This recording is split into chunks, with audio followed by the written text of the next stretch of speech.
ઓમ શ્રી ગણેશાય નમઃ. જય શ્રી કૃષ્ણ મિત્રો. પુત્રદા એકાદશી ક્યારે છે? 15 તારીખ કે 16 તારીખે? અને એનું મહત્વ શું છે? પૂજા કેવી રીતે કરવી જોઈએ? એ દિવસે શું શું કરવું જોઈએ? એ બધું જ આપણે આ વિડીયોમાં જાણીશું.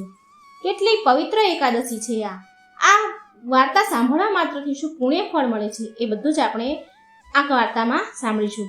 ઓમ નમો ભગવતે વાસુદેવાય. ઓમ નમઃ શિવાય. દેવોના ઉપાસક દેવો વચ્ચે જન્મ લે છે. પિતૃના ઉપાસક પિતૃઓ પાસે જાય છે. ભૂતોના ઉપાસક એવા પ્રાણીઓ વચ્ચે જન્મ લે છે. અને મારા ભક્ત માત્ર મારી પાસે જ આવે છે. ભગવાન શ્રી કૃષ્ણએ ભગવદ્ ગીતામાં 9મા અધ્યાયમાં 25મા શ્લોકમાં આ વાત કહી છે.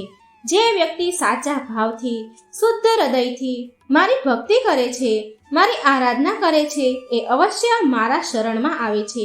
ભગવાન શ્રી કૃષ્ણ પરમ બ્રહ્મ સ્વરૂપ સર્વ જીવોમાં આત્મા સ્વરૂપે દરેકના હૃદયમાં બિરાજમાન છે. તેમની શુદ્ધ ભક્તિ કરીને આ જન્મ મરણના ચક્રમાંથી મુક્તિ મેળવીને તેમના પરમ ભાવ ગૌલોક વૃંદાવન ધામને પ્રાપ્ત કરી શકાય છે. જે પણ વ્યક્તિ સંસારની માયાથી મુક્ત થઈને ભવિષ્ય અને વર્તમાનની ચિંતા કર્યા વિના માત્ર ને માત્ર ભગવાન શ્રી કૃષ્ણની ભક્તિ કરે છે, એમની આરાધના કરે છે, તેને પરમ આનંદની અનુભૂતિ થાય છે. અને જ્યારે અંતર મન પ્રસન્ન રહે છે તો વ્યક્તિને જીવનમાં દુઃખોનો અનુભવ નથી થતો અને પ્રસન્ન ખુશ મનથી કોઈ પણ કામ કાર્ય કરી શકે છે. કોઈ પણ પરિસ્થિતિમાં કોઈ પણ કર્મ કરવામાં આવે તો પણ વ્યક્તિનું મન માત્ર પરમાત્મા પરમ બ્રહ્મ શ્રી કૃષ્ણમાં જ સ્થિર રહે છે, તેમની ભક્તિમાં જ લીન રહે છે. અને આવા જ પરમ આનંદની અનુભૂતિ કરાવે છે આપણને એકાદશી તિથિ, જેનું પાલન કરવાથી પરમ સુખની પ્રાપ્તિ થાય છે. સુખ ભૌતિક સુવિધાથી નથી મળતું. જો જીવનમાં સુખનો અનુભવ કરવો છે તો શુદ્ધ મન ભાવથી એકાદશી વ્રતનું પાલન કરવું.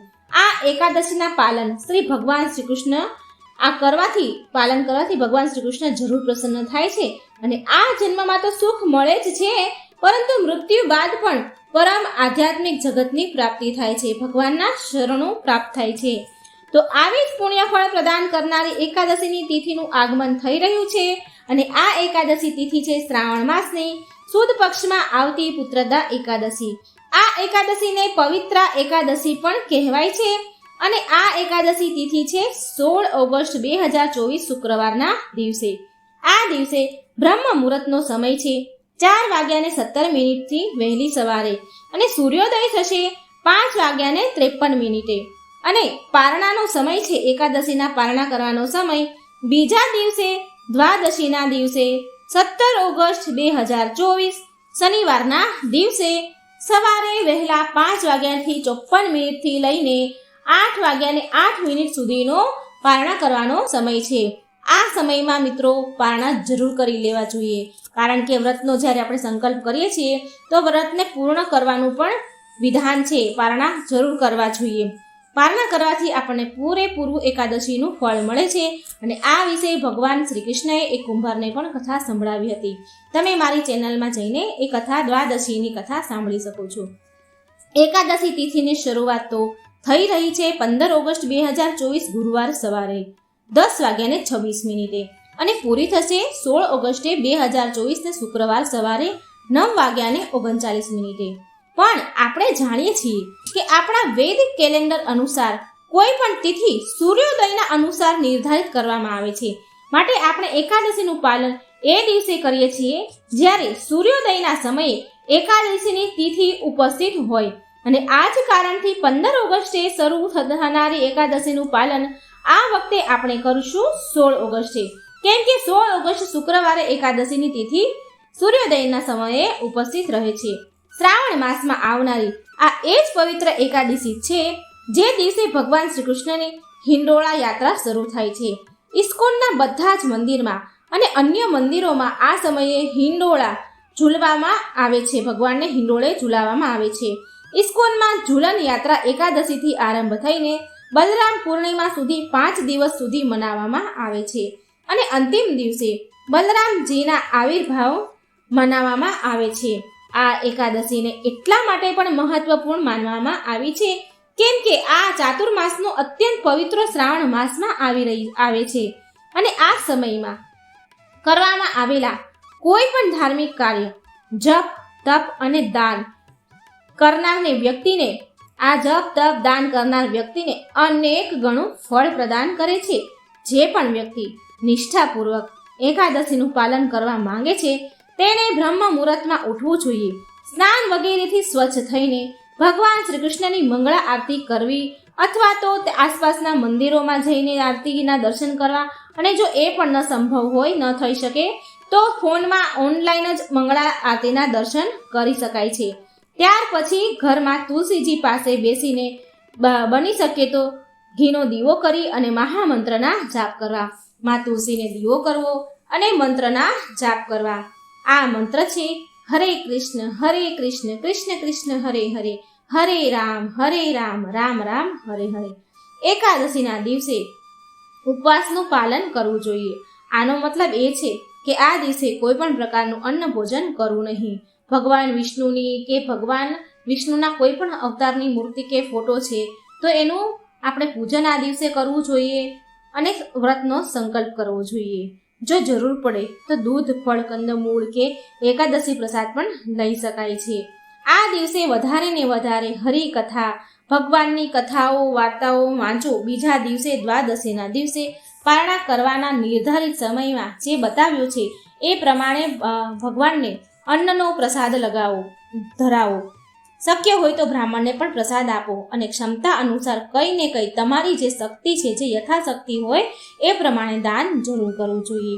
અને ભગવાનને એકાદશી અર્પણ કરતા પોતે પણ આ અન્ન પ્રસાદથી એકાદશીનો વ્રત પારણા કરો.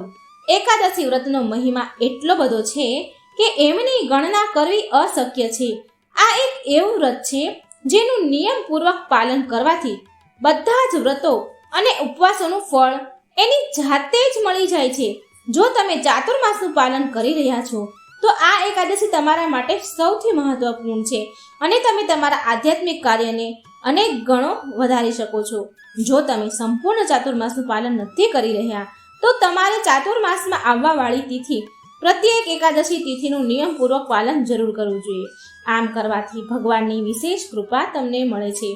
આ એકાદશીના ગુણગાન કરતા ભગવાન શ્રી કૃષ્ણ સ્વયં કહે છે કે હે યુધિષ્ઠિર, જે પણ આ એકાદશીનું પાલન કરે છે અને માત્ર એની કથા સાંભળે છે કે વાંચે છે તો તેને પુત્ર પ્રાપ્તિ થાય છે અને તેના સમસ્ત પાપ બળીને નષ્ટ થઈ જાય છે. આટલું જ નહીં, આ કથાને સાંભળવા માત્રથી જ પણ વ્યક્તિ અશ્વમેઘ યજ્ઞનું ફળ મેળવે છે. આ એકાદશીએ એ બધા જ દંપતી તમામ દંપતી માટે મહત્વપૂર્ણ છે જે સંતાન પ્રાપ્તિની ઈચ્છા રાખે છે. આ એકાદશીનું નામ પુત્રદા એકાદશી છે, પુત્ર પ્રદાન કરનારી છે.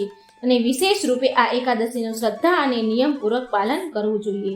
આ દિવસે એમને વિશેષ સંકલ્પ લઈને શ્રી હરિના ઉપવાસ કરવા જોઈએ, દાન દેવું જોઈએ, માનવ સેવા તથા ગૌ સેવા કરવી જોઈએ. આ એકાદશીના દિવસે દીધેલું દાન, કરેલી સેવા મનુષ્યને અનંત ફળની પ્રાપ્તિ કરાવે છે. આ અવસરનો લાભ દરેક મનુષ્યને ઉઠાવવો જોઈએ. ભલે કોઈ ભૌતિક ઈચ્છા હોય કે પછી કોઈ આધ્યાત્મિક ભક્તિનો ઉદ્દેશ હોય, બધા જ માટે આ એકાદશી અત્યંત પુણ્ય ફળ પ્રદાન કરનારી છે અને બધી જ મનોકામના પૂરી કરનારી છે. આ એકાદશીની વ્રત કથા આપણે આ ચેનલમાં આગળના વિડીયોમાં સાંભળીશું. તો એના માટે મિત્રો, જો તમે હજી સુધી ચેનલ સબસ્ક્રાઇબ નથી કરી તો જલ્દીથી સબસ્ક્રાઇબ કરી દો. અને જો તમને આ વિડીયોમાં આપેલી જાણકારી સારી લાગી હોય તો જરૂર જણાવજો કમેન્ટ બોક્સમાં.